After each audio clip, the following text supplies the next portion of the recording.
Isan Ekiti, a town nestled in the heart of Yorubaland, where stories of old spirits filled the air, and the ground seemed to beat with the rhythm of generations gone by.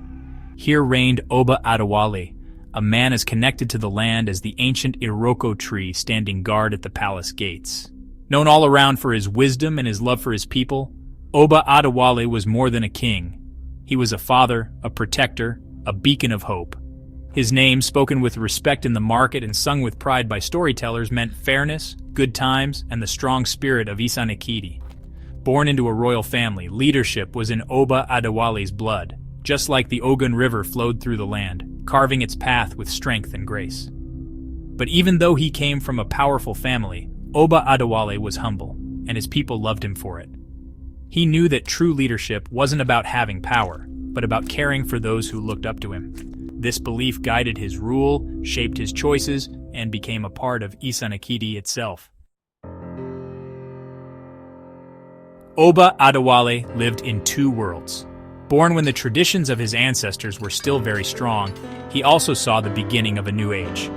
When the British arrived, with their unusual ways and even stranger language, things changed forever in Isan Ekiti. But Oba Adewale saw that this new world also brought chances to grow and improve. He loved learning, both the old ways and the new ways from the West, and this inspired his people.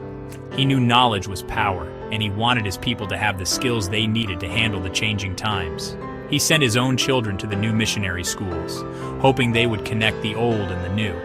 Even though he was getting older, he learned English himself, studying books late into the night by the light of a kerosene lamp. He couldn't get enough of learning, and he passed on this love of learning to his children and his people. He believed education was the key to a better future for Isan Ekiti. The Oba's palace, a big place with lots of courtyards and buildings, was like a mini Isan Ekiti. It was a place where old and new mixed, where the sounds of ancient ceremonies blended with the laughter of playing children. At the center of it all was Oba Adewale's family. As was the custom, he had several wives, each chosen for her beauty, intelligence, and strong character. They gave him many children, filling the palace with the sounds of happy chaos. Each wife had her own area in the palace, where she ran her own household. They came from different places and had different personalities, but they were united by their love and respect for their husband and their traditions. Even though such a big family could be complicated, the Oba's household was harmonious. This showed how good Oba Adewale was as a husband and father, keeping things balanced and creating a sense of unity among his wives and children. Tradition was a big part of Oba Adewale's life, shaping many things, including having multiple wives. But even within this tradition, he handled the complexities of love and marriage with grace.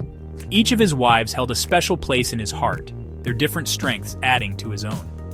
There was Aduke, the eldest, known for her wisdom and calming nature.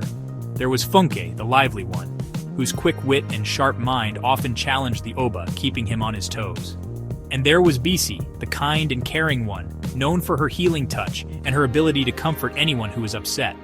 Each wife brought something special to the marriage, making Oba Adewale's life richer in many ways. But even with all this love, one woman held a special place in the Oba's heart: Adeola, the youngest of his wives.